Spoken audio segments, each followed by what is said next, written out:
You're now listening to Hack and Grow Rich with Shaahin and his co-host Bart Baggett, where we discuss hacking your way to success and the unconventional paths to unreasonable success with the people who've been there. And now, the author of Billion, How I Became King of the Thrill Pill Cult, Shaahin. Welcome, ladies and gentlemen, to another exciting episode of the Results Podcast. This is your host, Michael Altshuler. And as always, we bring you the top thought leaders, the innovators, the disruptors, those that are making a real difference in the world, those who are moving the needle, the trendsetters. Well, you're in for a real treat today. Wait until you hear about our guest. He is an award-winning entrepreneur, writer, and filmmaker, currently based in where else but LA, California. In the past 30 years, he has generated, get this, turn your volume up, $1 billion in revenue. I know I got your attention now, but wait, there's more.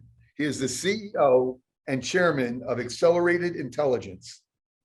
Through Accelerated Intelligence, an Amazon marketing and advertising agency, he manages the selling of his products and helps other brand owners to scale their online sales, not just on Amazon, but other marketplaces like eBay, Shopify, and Walmart. Our guest shares his passion for Amazon through his Amazon's course, Amazon Mastery. Oh, and an interesting side note, years ago, perhaps many years ago, we'll let him tell us how long ago, he created an herbal ecstasy pill, starting the smart drug movement, making millions, that's with an M, millions of dollars at the tender age. This must be a typo. Is it true? 15 years old? That's right. That's when I started. That's crazy. Well, there's a lot that we're going to hear that I'm sure is going to be eye-opening and some great takeaways. Please help me welcome our guest, Shaahin. Welcome. Thanks so much for having me on, Michael. I really appreciate it. It's my pleasure. I couldn't wait.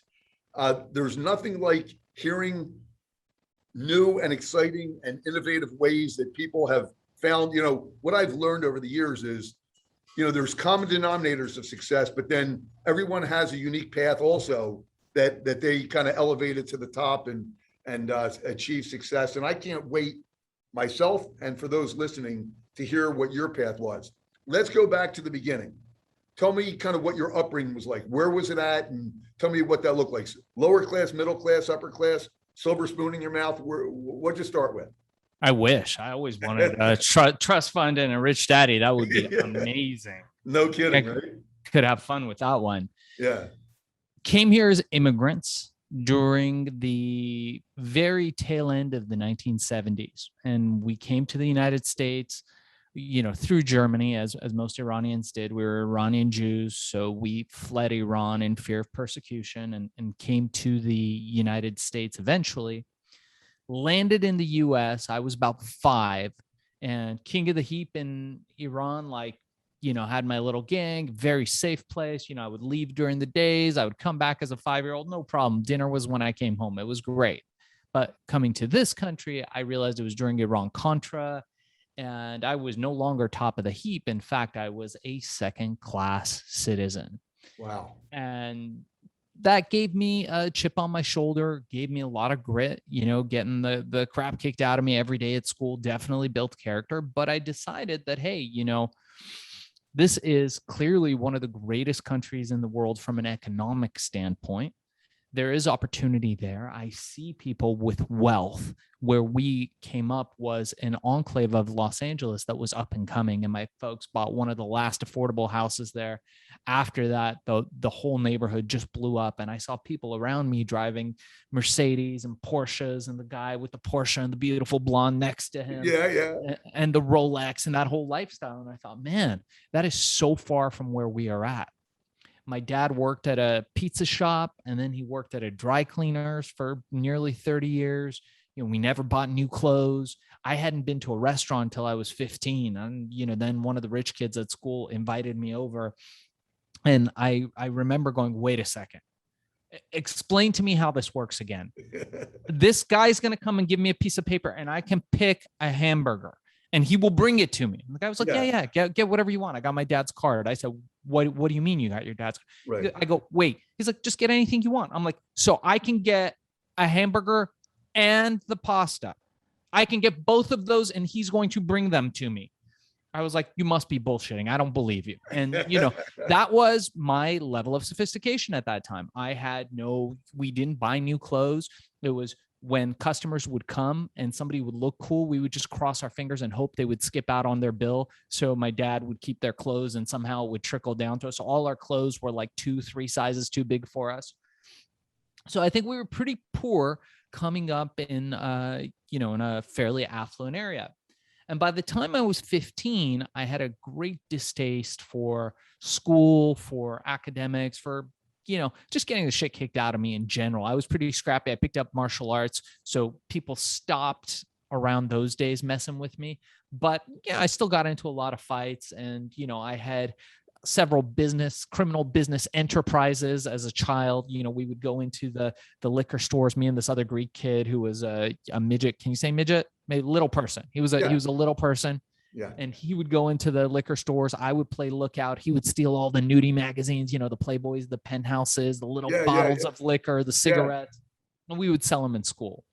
And we would always get caught. And I remember that. And so by the time I was 15, I was like, man, I got to get out of here. I can't, if I stay here, what's the path for me? And my folks would say, hey, go to school, 5 years, 10 years, you get a degree, become a doctor. You become a doctor, young man. And I'd be like, all right, well, let me look at the doctor. I'd be like, look at Mr. So-and-so out the street. And I'd look at the guy and he was bald and fat and the whole family was bald and fat. And you just look at the guy and I'd be like, wow, yeah, he's got a Benz, but that's not his. The bank owns it. Right. And that could be you. Right. Yeah. You look at his car and you're like, man, like his house, you're like, the bank owns that. And the guy leaves at 5 a.m. in the morning. He comes back at like 8 or 9 p.m. and he looks miserable. I don't want to be that. And what I decided was that I was going to take off. I discovered all the great inspirational writers during the turn of the century, people like Napoleon Hill, Andrew Carnegie's. I read the bio. I read, people like Og Mandino, all these great old time. Did you read the Think and Grow Rich? Was that instrumental or? I did read Think and Grow Rich, and I think it was pretty inspirational for me. I'm not sure I agree with all the concepts in it now, but back then it was exactly what I needed. And I started reading up on that stuff. I started reading up on the New Age movement, the self-development movement, reading Tony Robbins and all these great people. And I was like, man, there might be a chance for me. So I took off, cut ties, cold with my family, my friends, I left everything behind, and I went. Sleeping on the beach, abandoned buildings, in the backseat of an old 65 Lincoln Continental, very spacious, in the trunk with a flashlight, pages of Think and Grow Rich taped to the lid of the trunk, the trunk, and with the flashlight, just reading. Amazing. And I would wake up until one day I found a mentor. I was hanging out at the computer lab at school because occasionally they served free food, and I was like, you know what, let me do that.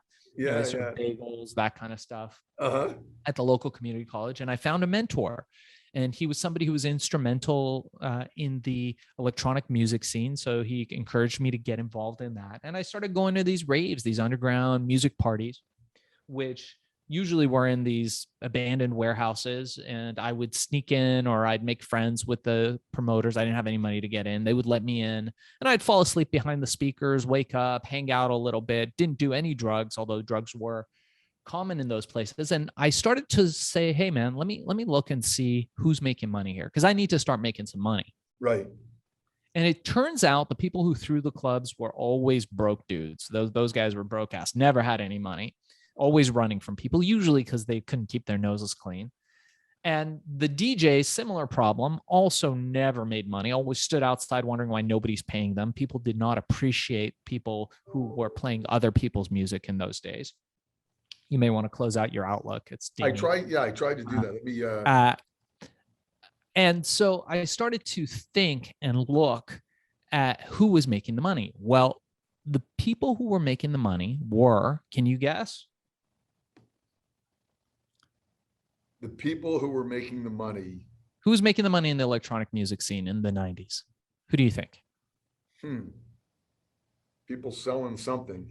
That's right. It was the Yeah. drug dealers. Yeah. See these guys. I was going to let beautiful. you did. Yeah. You figured that's their market. They're in the right place, the right time with the right product.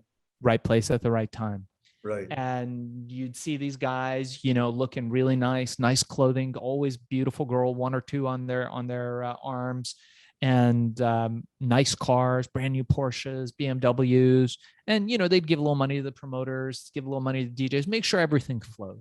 So I thought, man, that's what I want to do. That's a quick path. I can make money. I don't have to go to school all those years. This is awesome. I'm going to be a drug dealer. And then, Michael, I thought back to my years of crime as an adolescent. Wow. And I began to realize that I was really bad at crime. Now, some people, and I think a lot of criminals, look at crime and they never start to realize how bad they are. And that's why we see them on TV and shows like, what are those, America's Top Crimes or whatever. And you're like, dude, you were terrible at this. Why are you doing crime? Like, you should have quit 5 crimes ago, but you keep doing crime. You're bad at that. Go do something else. Right. And I realized this and I thought to myself, you know what, Shane, this is a good opportunity for you to not do crime. So I thought, okay, well, still something there. What if, and this is the beauty of being young and having nothing to lose and not listening when people tell you something is impossible. I did not get the memo that it was impossible. I thought to myself, what if I could create something that was legal, that could do what ecstasy did, but was safe, natural, and legal? And I'm sure there was a billion people that told me it was impossible, but I figured it out. I got myself a girlfriend at that time. A lot of people say you need money to have a girlfriend. Was not true. I managed to get a girlfriend, even though I was broke. She let me crash on her couch and occasionally in her bedroom. And she allowed me to cook the stuff up in her kitchen and sometimes even close to the bathtub when, her dad was away. So I would sneak in through the back and be cooking stuff up in the kitchen, all natural herbs, stuff like that. I didn't have the money to get a capsule machine. So we would be rolling them by hand into these little ball-shaped things. And somehow we got a formula that worked and it was epic. It was spectacular. So the next phase was finding distribution. Well, that should be easy. Wait, hold on 1 second on the finding distribution. You just, I always like to just step back for a second. This story is so amazing. The path is so amazing. Things that impacted you, that you gave meaning to, that your upbringing, the immigrant mentality that I can't do it. I'm going to do it. I'm going to prove to you that I have nothing, the perspective, everything you did was just the reading, the investing in yourself, to finding a way, to making a way, the sacrifice that you make you pay the price to enjoy the price.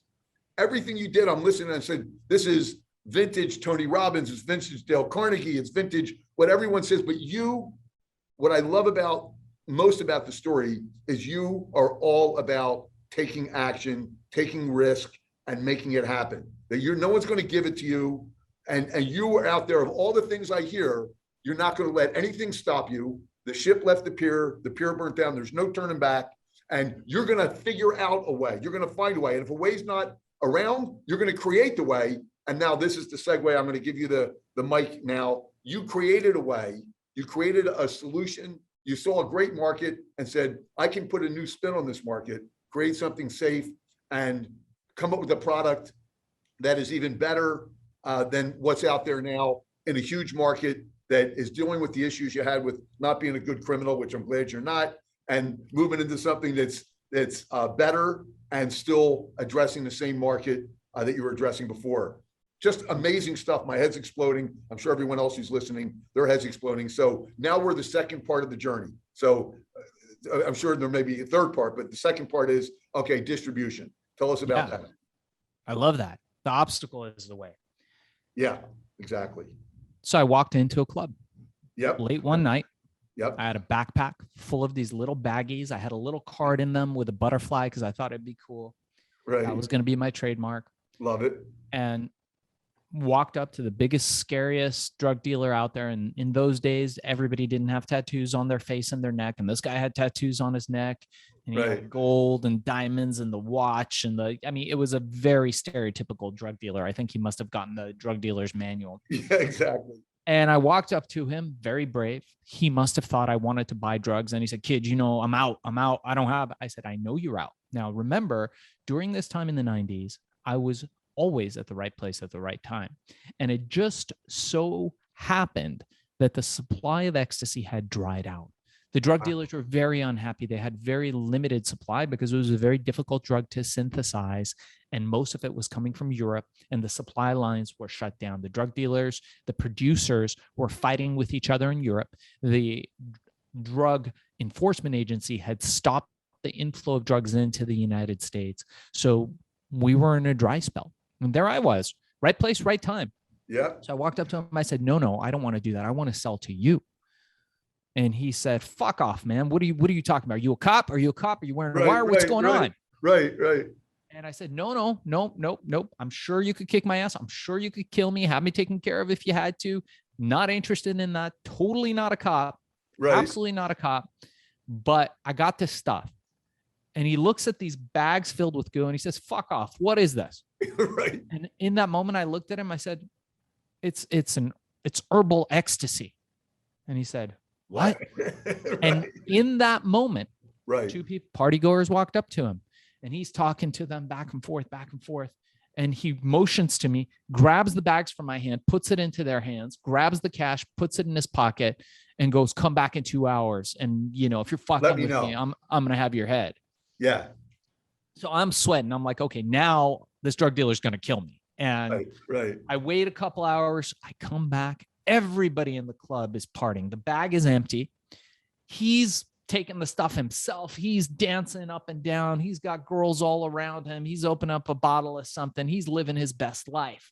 Right. And he looks at me and I'm still sweating. I don't know what he's going to do. Right. Exactly.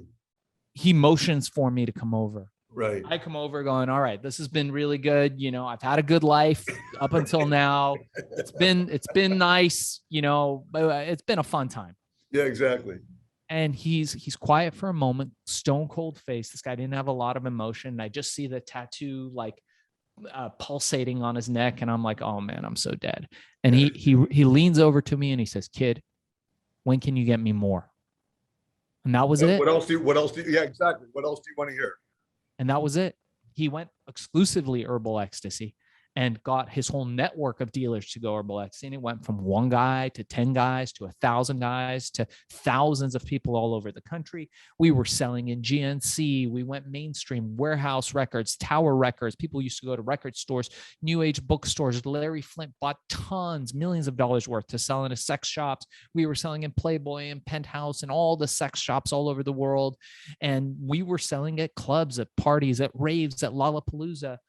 I had over 200 employees. Mind you, I'm still near a teenager. Unbelievable. And having 200 employees, everybody in Venice Beach was working for me. And I remember walking in. I didn't sleep very much in those nights. I would fall asleep on the factory floor. I would fall asleep in my office. People just knew because I would get 2 hours of sleep. I would wake up. I would just get back to work. I was so motivated and dedicated. And when I got into work, into the office, everybody was staring at me. And it was another one of those stone cold moments. And right. I'm like, what happened? Right. And my secretary, we had secretaries in those days, figment of the past. Yes. She's like, the news just broke. We've broken the $1 billion barrier with a B for sales. And CNN wants to talk to you. Sam Donaldson with Nightline is on his way. That interview is in 30 minutes. Montel Williams just sent you a ticket to fly to New York to be on his show. Wow. Ken Schramm in Seattle wants you on. London Observer, Newsweek, they were all outside. Paparazzi outside. It was crazy. And in those days, I was doing a lot of TV. There was I kid you not, there was always girls showing up with boxes of gifts and marriage proposals. And there were people who wanted to do business deals with me. And at some point, the mob got involved, the Japanese Yakuza, they wanted to try to take over my business. And it became a wild and crazy ride. And I remember in that moment where I'm sitting there and them telling me we broke $1 billion, my biggest worry, Michael, my biggest concern was that I did not know how much $1 billion was. Not metaphorically. literally did not know how much money $1 billion was. I had no school education. This was pre-internet, pre-mobile phones. And that was my biggest panic in those days. That was my level of sophistication. And they calmed me down, and I later learned how much $1 billion is and went through. But that was the how disconnected I was from everybody else's limiting beliefs. Yeah, I want to stop there. First of all, wow, congratulations on all this. And when people look at you and they look at successes, they think, oh, the road to success is easy, or it's not riddled with challenges or obstacles, and that's all it's riddled with. And so much self-doubt. You brought it up at a perfect time. So much self-doubt that in the impossible, all you heard was possible. But you took that on as a challenge. Whatever lit that fire under your butt to say, yeah, I'll show them. And a lot of great successes that I've had on the show were challenged that they couldn't do it. And they wanted to just show the world, you're wrong, I'm right, I can do it. But you give such hope to any entrepreneur willing to hustle. When we were younger, it was called hustle. Now it's called grind. Whatever you call it, it's work your butt off. You're in a trunk. You're on a factory floor. Well, wow, you elevated yourself to a factory floor. You're still working your butt off and generating hundreds of millions of dollars, but you're still in the grind to grow and grow and grow. And your mindset was always, hey, I'm going to make this happen. I'm going to work my butt off, and I'm going to have the right blueprint. I'm going to figure it out. Tell me and tell our guests, at any point, was there a challenge, a wall, an obstacle that you hit where you started to maybe other than that time that you thought either this is going to be a huge success in that club when the dealer came over with the tattoos, and you think, I'm going over to him and I'm either going to be dead or this is going to be a huge success. It's going to be one extreme or the other. Was there a time at which you said, you know what, maybe this isn't for me, or maybe I'm not going to make it? And did you have mentors? How did you get through any difficult times, and what were they? Yeah. So let's talk about the first part, which I think is really interesting. And yeah, I did have a mentor, and I write about it in my book, Billion, How I Became King of the Throw Pill Cult. For anybody that's interested, any of your listeners, it's the first chapter is free, and the book drops this week on Amazon. So if anyone's interested, please check that out. Yeah. And let me just say this, we're going to give information at the end. So we're going to tell them where to go on Amazon, and I'm definitely going to get a copy, of course, a signed copy. I better, because I'm going to show everyone, yeah, man, I had this guy on the show, and you won't believe the nuggets that he dropped. So go ahead, tell me about your mentor, and tell me about any tough time. Tell us about that. Yeah. Love it. Yeah, I appreciate that. So I'll tell you one of the first things that I did. So once I made the pills and we got it into the hands of a few of these dealers, I decided that I was going to become a multi-million-dollar company. I never thought we would break $1 billion, but I thought, hey, you know what? We're going to become huge. Yep. And I thought one of the ways to do that was to license a picture of a famous person. So I walked in, I made a phone call. They said, what's the name of your company? I said, I just made it up on the spot. I said, Global something or other. And love it. I got an appointment, and I walked into this big Beverly Hills office.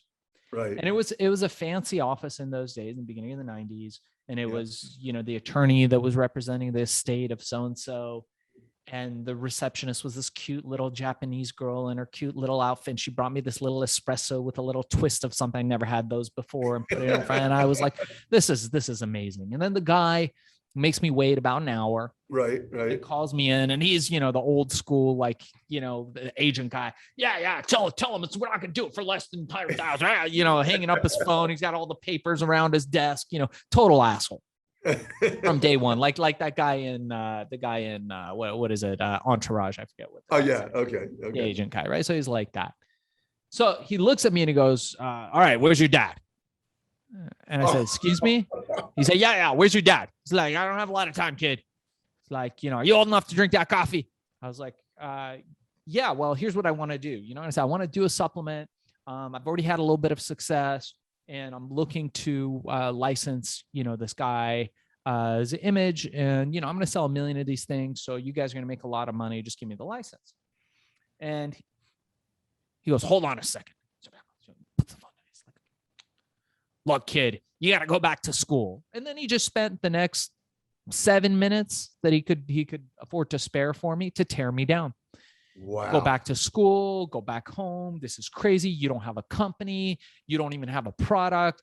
This is going to fail. Nobody does this. The way this works is you got to go to school. You got a business degree. Then you got to get your master's. Then you got to go work for a big consulting company. Then after you do that, then, my brain was spinning. And then I was really depressed. And I walked out of there and I took his business card and I walked into the elevator and I'll tell you, Michael, I went from this standing up, good posture, chest out, breathing strong to crunched over and like, fuck, man, what am I doing? Take us into, because I talk about self-talk. Take us into the conversation in the elevator that you're having with yourself about just what went down. It was all that stuff. It was all that stuff about failure and how I'll never make it. And he's probably right. And I should have gone to school and I should go back home. And this was a stupid mistake. And the second the elevator hit the lobby, this really beautiful girl walked in and she just had this beautiful air about her. She looked like a supermodel and she took a look at me and kind of gave me a little bit of a flirtatious glance. Yes. And that was it. The voice in my head changed to fuck that guy. Like, I'm going to do that. I'm going to have that Porsche. I'm going to have that beautiful girl. I'm going to have that life. And I'm going to fucking spend all my time proving this guy wrong. Yes. And when I got back to the car, the Lincoln Continental that I was sleeping in, I took his business card and I taped it to the hood of the trunk. Love that. Just next to the pages of Think and Grow Rich. And every single day when I was looking at that, I reminded myself, it inspired me. His negativity, his objections, all that stuff inspired me. I created a special palace in my head, in my mind for that guy. And I write this story in my book. I don't know if that story is in my book. I think this is probably the first time I've told that story, but there's another story where while I was, living in these abandoned buildings and on the beach and all these places, I managed to get myself a job at a copy place. At a Kinko's Copy, it was at the time. And I remember we were in the back. I was making photocopies for Scientology because it was right next to the Scientology building. Yeah. And they would have these like billionaire contracts that they made people sign. And like there was all this paperwork and I'd be like sending the copy machines. I was a kid. And I remember that I had this boss who was like this evil man. Like he was like the Monopoly guy. He was like, he had this like hat and a cane and a mustache and all this stuff. And I would sleep behind the copy machine because it had a nice droning hum. It was warm back there and I could sleep for a few hours. So during my shift, I would set the papers, the contracts to print, and I would fall asleep behind the copy machine. Didn't think much of it. But one day I woke up and like to a kick in my side and like his like cane and he's like standing on top of me, literally beating me behind the machine and me looking going, hey, what the fuck, man? And him like kicking me out. I didn't get my paycheck, right? Mind you, I was sleeping in wherever I could sleep. I didn't have money for food. He wouldn't give me my paycheck. And so fast forward to the herbal ecstasy days, which is not that much past that, maybe a year, less than a year after that. I'm pulling up to the fanciest restaurant in Los Angeles. This is when I've had my success. We've broken the $1 billion mark. This fancy restaurant in West Hollywood, Beverly Hills area. Right. And I've got this beautiful girl next to me. I'm in this brand new Ferrari. I mean, the seats were that supple brown leather. The color was Rosso Corso red. I mean, it was gorgeous. And, photographers are coming out taking pictures. I throw the keys to the valet. The girl gets out with her high heels. It's like a movie scene. It's a movie scene. And in that moment, I was still busy going through my head. I just picked up the car just a little while before. And I looked, sitting on a curb next to me was this guy. And I looked at him and it was my old boss, the evil guy that beat me up behind the copy machine. And I told the girl, hang on one sec. The valet was like, yes, sir. We'll park the car right out front. Yeah. And I walked up to him and I see him doing this like double and triple take and his face turning this like bright red. And me walking up to him and going, hey, I know you. You remember me? And he was like, oh, no. And he looked like he was about to explode. Yeah. And I just said, that's all right. And it just didn't, it almost went over his head, but I know he registered. I know he registered who I was. And I think it just didn't compute. It was like somebody seeing like a UFO or something he didn't believe. And I knew in that moment that I had made it. And I tell people oftentimes the greatest revenge is success. 100%. 100%. And don't treat everyone right and nice with, regardless of where they're at in their life, because this guy and the agent, there could have been opportunities there, but you know what? Regardless of whether it's the guy parking your car or anyone else in your life, they're there for a reason and a season, and you treat everyone with respect and dignity. You never know where they're going to be or what they're going to be. And certainly he probably regretted. By the way, I was in the copier business, so I know the hum and I know the warmth. That was my first business. So I totally get that. And I fell asleep a few times also, but that was working the 12-hour days. But what an amazing story. So you have this great success. I love, and this is just so you know, a small takeaway, big takeaway actually.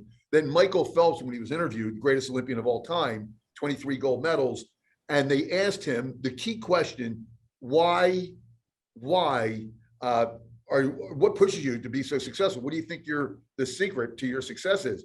He didn't say, "I love to win." He said, I despise to lose.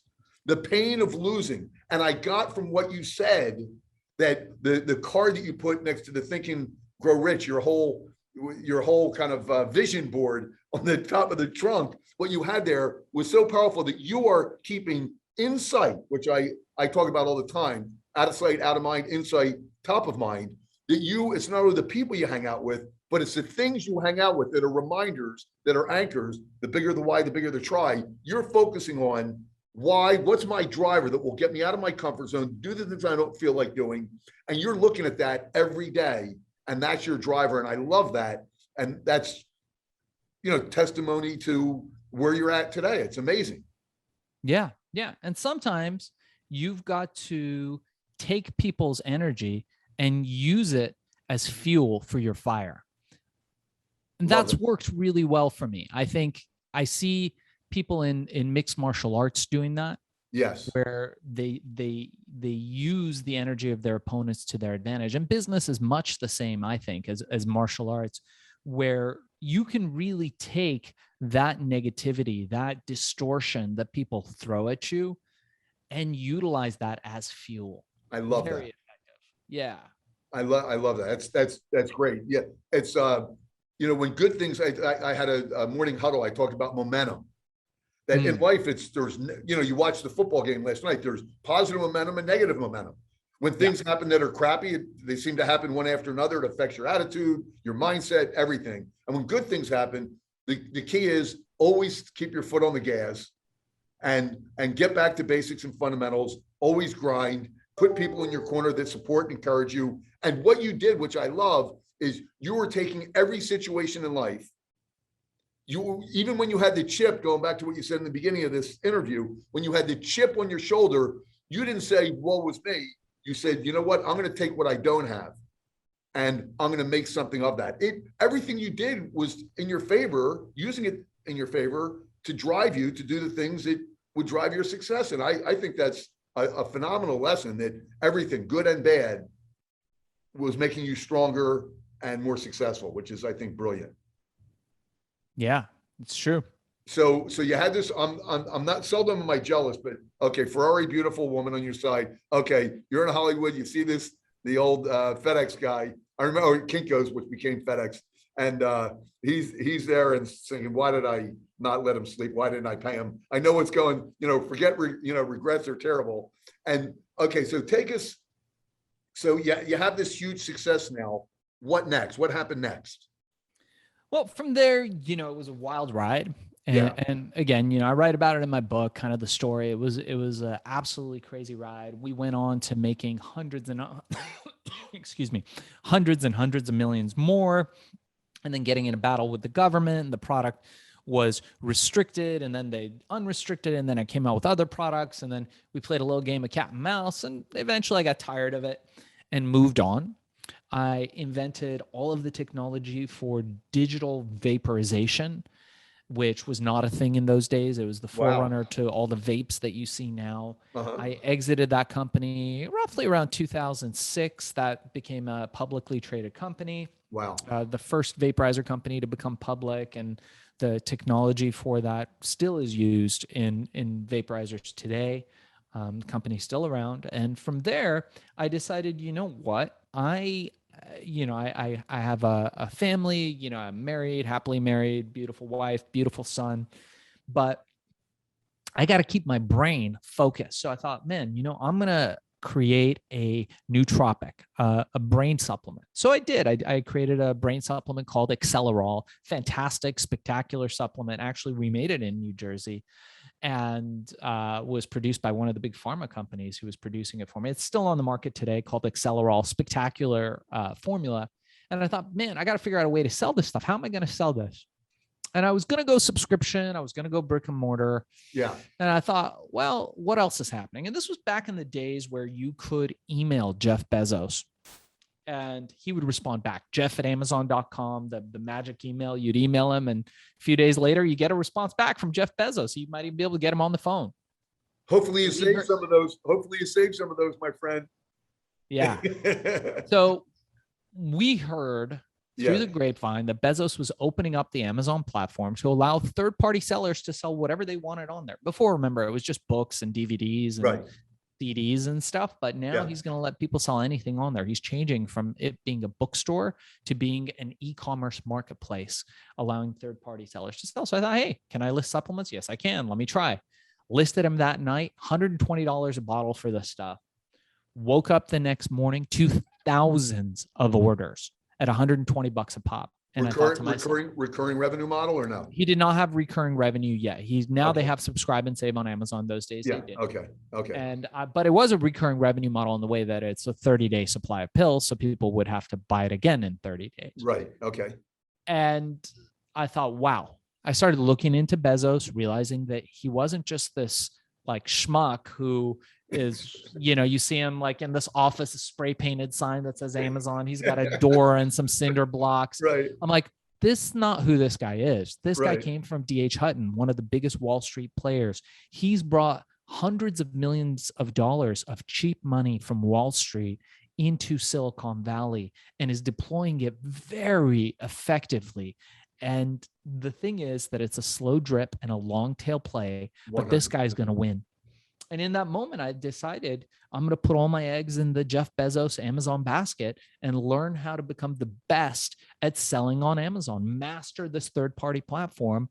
And that's what I did. And that's what I've been doing since then, is empowering people, teaching people how to do what I do, which is what I do now. Is I take people and I teach them how to produce recurring, predictable revenue on Amazon, start a business. We show them how to find a product. Most people's biggest worry is, hey, I don't have a product, and how to sell that using all the tips and tricks and secrets that I've learned since Herbal Ecstasy in how to do that. That's amazing. And I know you're a proponent from what I read up that who wants to trade an hour's worth of time for an hour's worth of wages?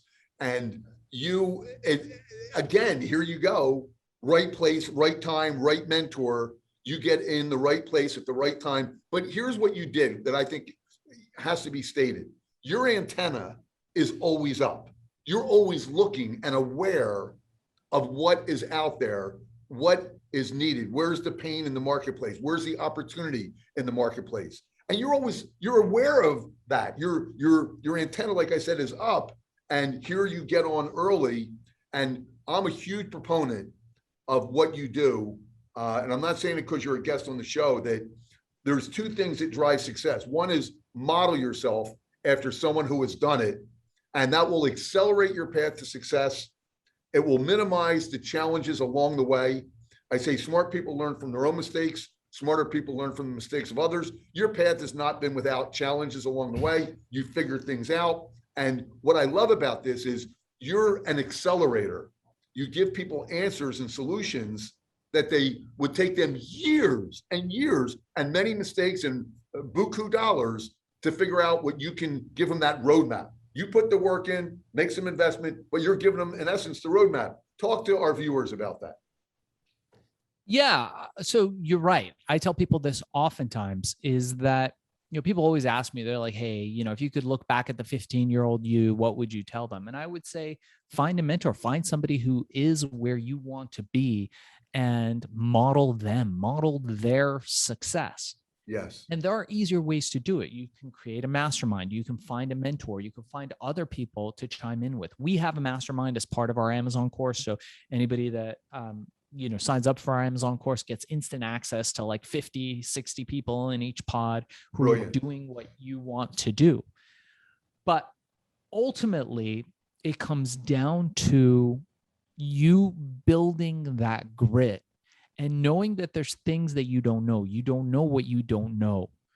And the most important part of beginning your journey is to start learning those things from someone who's done it, not some guy who's on like Instagram saying, oh, look at my Lamborghini, look at my fancy things and whatever, because we all know that's bullshit. We all know, that stuff isn't real, but rather learn from somebody who is where you want to be, somebody who's actually made millions. And that's what what we start to teach in the course is foundational thinking. I teach people, you got to have cash flow positive real estate. You need to have some of your money in that first leg of the table. Second leg, your second foundation should be in something that's bringing you compounding interest. If you haven't read it, read The Psychology of Money. Fantastic book, spectacular. Teaches you why Warren Buffett is one of the wealthiest guys in the world, because he invests in things that compound interest. You need to have a job, because without stability, without having a career, without having something that's giving you that stability where the kids are in diapers and the food's on the table, you can't do any of this other stuff. Now, ultimately, we want to get out of what Michael was talking about, which is selling your hours for money. That is the worst trap in the world. But initially, you might have to do a little bit of that just to take the stress off. And if you have to, like Michael said, you hustle, you go drive Uber, you do Airbnb, you work on Upwork, you do some Fiverr, whatever it takes to do that, to get in control of your own time. And the fourth pillar, the fourth foundation, arguably, I think one of the most important ones now, is an e-commerce business, and preferably on the Amazon platform, which is, I think, there's very few people that would argue, one of the strongest e-commerce platforms in the world, one of the easiest for anybody to enter. And, Michael, I've got a 1 hour course that's normally $200 for anybody listening to your show. I'm going to give that for free. Wow. Absolutely no obligation. Thank you. And they can just mention your show and reach out at fbasellercourse.com or reach out to me at shaahinshayan.com. And I'm happy to provide that absolutely free of charge. Yeah, that's great. Thank you so much. And you reap what you sow, and certainly you're given so much of yourself and your knowledge and your wisdom, and what to do and what not to do. As you mentioned, no one knows where their blind spots are. No one can see when their brake light's out. So you've been there, you've done that, you've experienced it, and you're now freely. Thank you so much for that, giving that information, that blueprint to our guests, and that's brilliant. And who doesn't want to go to sleep at night and know when they wake up, like you said, you had 1,000 orders. What a blessing that is, that you wake up and, it's not all about the money. You talked about your wife and your child. It's about providing that financial stability for your family, a nest egg for your family. And that's what not trading an hour's worth of time for an hour's worth of wages gives you. It's not just, and you go, and this all goes back to when your dad said, go to college, get an education. Listen, we're not poo-pooing education. Education has its place, but you know what? All the great successes, believe it or not, they made their money from grinding more than they did from education, and especially ones that are letting their interest compound and have residual income situations. So this is spot on. I can't wait to get this. I'm a firm believer in letting your money work for you and providing value, solve problems. What do you do in terms of if there was, besides the 4 pillars, to look for a product, and I'm sure this is in your book, but can you share with our audience to find a product or a service that you can sell? Is there a formula that you use to find out, or to find one if you don't have one, that has a higher likelihood of working? Sure. Yeah. In very broad terms, in general terms, the formula that I've used is, we like to think distribution first. So most people seem to think, hey, I'm going to build a better mousetrap. The world's going to beat its way to my door. And in the old days, that was very much so the case. Okay. Nowadays, that is no longer the case. Nowadays, you have to look distribution first. And what I mean by that is this. You need to find a marketplace. You need to find what that market needs, what they want. You need to find vulnerabilities in that marketplace. The more niche you go, the better. Riches are in the niches. And then you need to make a plan on how you are going to serve that need. It doesn't even mean that you need to have a different product. Turns out on Amazon, sometimes when you're looking for something, there's 100 sellers all selling the same product, all at different price points. Sometimes you just have to tell a better story. Sometimes you just have to be clearer about what's included. Sometimes you have to have a better product. Sometimes you need to make minor modifications. But this is all stuff that we teach in Amazon Mastery. And in very simple terms, you want to find a niche and dominate it and start with distribution first. And it's very easy to do. Again, I've got the 1-hour course. I'll give it to you guys for absolutely free. It teaches you everything from A to Z of how to do that. And there's no charge, no obligation. And if that can help empower people to succeed and create these Amazon businesses, I feel like my job is done. Yeah. And you're not just providing a course. I love to look at the end result of these things. You're providing a way out for many people, a way out and a way up. And that's, you're changing lives, man. That's amazing. And, people who don't know, especially with the pandemic, when we're doing this right after and the new strain, you're giving hope and a path and a blueprint, and you're offering that 1-hour course for free. I know I'm going to take it. And those lessons that you shared along the way of, it's funny. I think it was Oprah or someone said, we're hard work and opportunity. You talk about luck. So we're hard work and opportunity. You make your own luck, and you were at the right place at the right time because you were always looking, always striving, always working.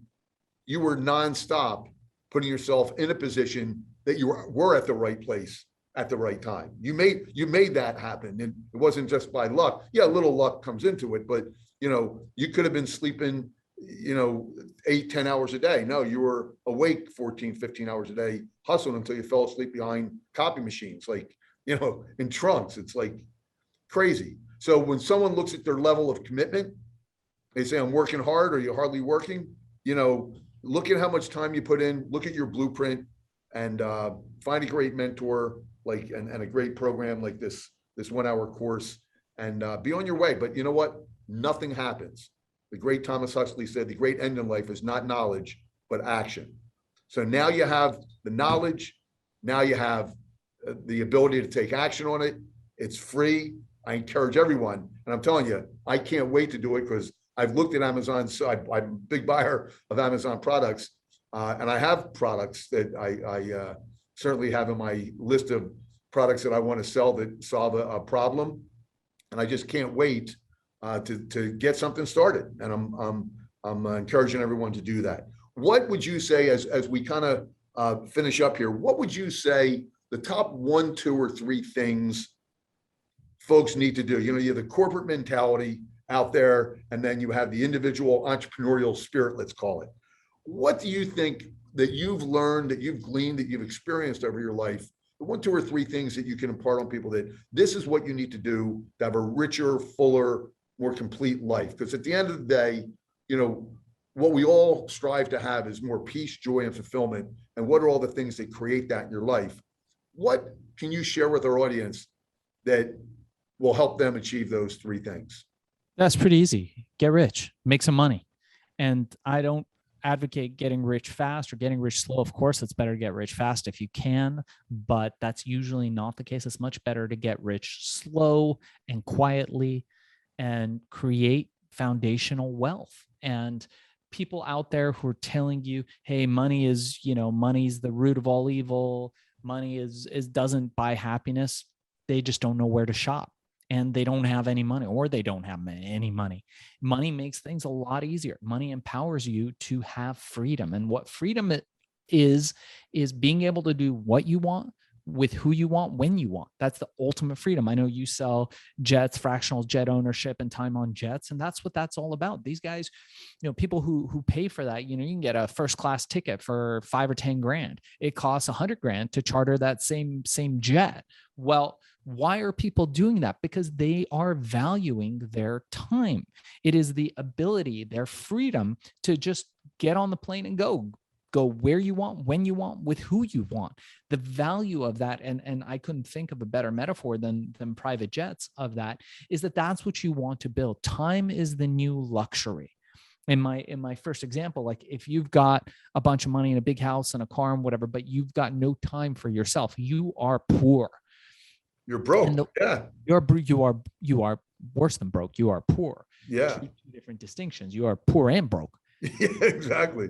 So money is important. It allows you to embark on your journey. It allows you to help the people that you love. And anybody that tells you it's not important, again, those are not people you want to be around. It is important. It is not the only thing. There are other things in life that are important, but money definitely makes it a lot easier to be happy. It makes it a lot easier to have a seamless life. And once you start making that money, be it starting an Amazon business or whatever it is that you're doing, you got to sell a product or a service one way or another. At the end of the day, you start thinking about things differently. And I know a lot of people that are millionaires. I know a few people that are billionaires, and we're always talking, and we go over, I've got masterminds where we talk about each other's problems. And it's always a thing in our masterminds where they say, hey, can you just throw money and solve this problem? Yeah. Well, a problem that you can throw money at isn't really a problem. And it makes things very easy to solve, because then you just get into, hey, how do we negotiate the cost of this? Maybe there's a more efficient way to do it. But if you can throw money and make it go away, that's not really a problem. There's other problems in life that will come up that most people will have, and very few of them can't be resolved with having a nice egg sitting there in the bank.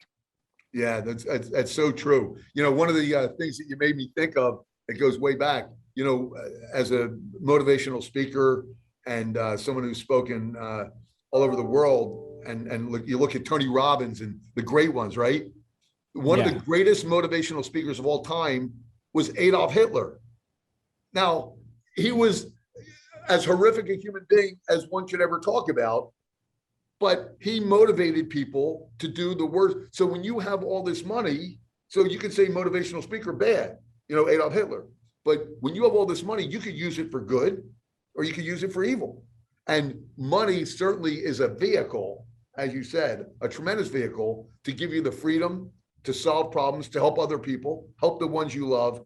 And without it, you wouldn't be able to do and make the impact. It's not a dirty word at all, but you can make it a dirty word, or you can make it a great word and have it change your life and enrich your life and enrich the lives of those you come in contact with. And I love that, because that's what I see with people that use, you see, what's the show on TV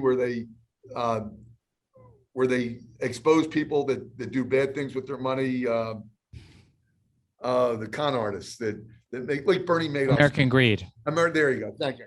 Yeah, American Greed. Well, there's people who were brilliant that could have made money and done great. They were brilliant. They could have made it either way. Doing good or doing bad. But this is just amazing. What I'd like to share with the audience before you go, give some email addresses, ways to get the course, the book again, so they can. We're going to put it in our notes as well. But let them write it down now so they have it written down and they take action on it, because this could be, in all likelihood, a life changer as it was for you. Sure. I love that. Thank you for asking. So my pleasure. We have a podcast called Hack and Grow Rich. You can get it on Spotify, Stitcher, Apple Podcasts, Google Podcasts, wherever podcasts are found. Make sure to subscribe and like us on there. If you like good podcasts, you can listen to them in the car. We're also on YouTube, where you can like and subscribe there. Additionally, if you're interested in my book, Billion, How I Became King of the Thrill Pill Cult, that does drop in the next 2 weeks, and it is available on Amazon, Barnes & Nobles, wherever books are found. You can get the first chapter of Billion, How I Became King of the Thrill Pill Cult for free on Spotify, Stitcher, Apple Podcasts, or wherever podcasts are found. And if you're interested in the 1-hour course, normally $200 for all of Michael's listeners, just mention him or his show, and we will offer that to you absolutely for free, no obligation, no charge. For that, go to FBAsellercourse.com or go to ShaahinShayen.com. That's ShaahinCheyenne.com and select the course link, or just reach out to us. And if I can empower you in any way, help you on your journey, and I do that often for people, feel free to reach out to me and we can have a conversation. You can get me on my website. Amazing, amazing, amazing. I'm going to get the book. I'm going to get the course. I'm going to be a living live testimonial that is going to take action on this and not only change my life and my loved ones, but also others, and add to your, I'm sure hundreds of thousands of people that have been impacted by what you do. I can't thank you enough for the nuggets. It was one after another. I normally do a recap. That would be another hour. I would just say this to everyone listening. Tough times don't last. Tough people do. It's all about the hard work. It's the grind. Don't let others dictate to you who you are, what you could do. If they say you can't do it, prove them wrong. Keep that in front of you. Let that serve as motivation. Never stop working, never stop grinding. Sleep in a trunk if you have to, sleep behind a copier, sleep on a factory floor. I mean, just think about these. These are, why, when you think about it, why do immigrants, why are they so successful as a percentage? Because they're everything they value, their gratitude, their perspective. I mean, there's so many things they see that, when they say America is the land of opportunity, they see that, they know where they came from, and this is so much greater. You have this. Don't take it for granted that you have it and you're not taking action on it. This is what you see. The billion was achieved by someone recognizing opportunity, willing to work their butt off, no other way about it, and just keeping their antenna up, looking for ways, opportunities, never stop the feet moving, always driving, and finding a way. And just a amazing success story. And I couldn't be happier to have you on the show, and just hope that the impact of what you said changes lives. Get the course, get the book, contact him, and see how you can grow your fortune and not continue to trade an hour's worth of time for an hour's worth of wages. My friend, thank you so much for all your wisdom and nuggets. It was amazing. Honored to be on. Thank you for having me on, Michael. Appreciate it. My pleasure.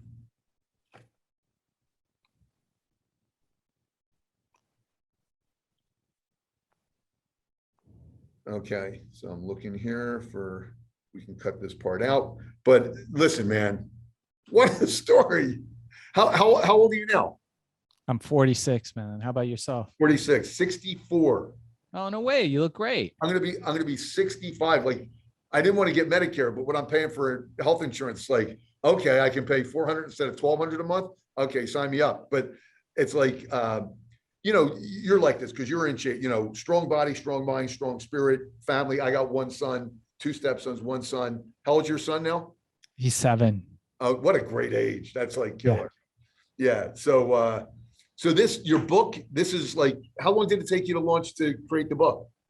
The book was about 2 years from writing it to getting it out. And now, and now I'm doing the tour, and we're doing all the, we're doing 150 podcasts and different shows, and beautiful. Trying to get some, awareness out about it. Let me ask you a question. Because I spoke to my good friend who gets everyone to #1 on the New York, and I say everyone, the best-selling book online. Because Jay was introduced to me from Mike Alden. Do you know Mike Alden? Mike Alden. I think I do. I think I talked to him. Okay, because I gave him your name, or he knows Jay. He introduced me to Jay. That's how Jay and I connected. But Mike Alden has done $365 million in marketing, but his forte is getting people to #1 quickly.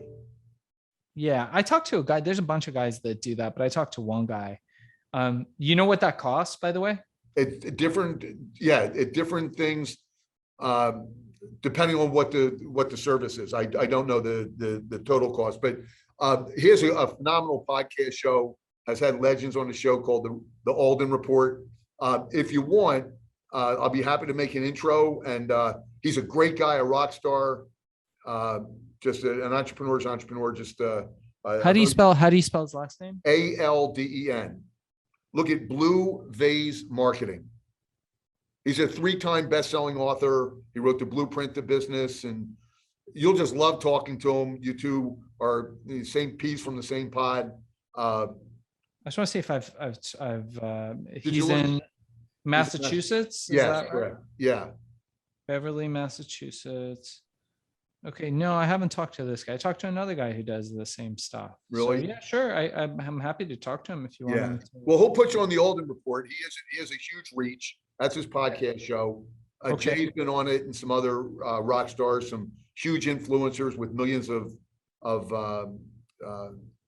contacts. So yeah, I told him that we were going to be doing a show together, and he said, yeah, I'd love to talk to him. I think first and foremost for the to get exposure for the book, but also I think it'll be a huge possibility for you to at least talk about what he can do to get the book to #1 quickly. I love that. I have a book coming out. In fact, it was just sent to me. 364-page book, my first one. Yeah, wow. Yeah, congrats. Thanks, man. It's coming out. I'll have it from Ingram Spark. Is that? I think that's yeah. So they're morons, but yeah. Are they real? Yeah, I have someone handling everything. Good. Did you use an outside publisher? No, this one we did.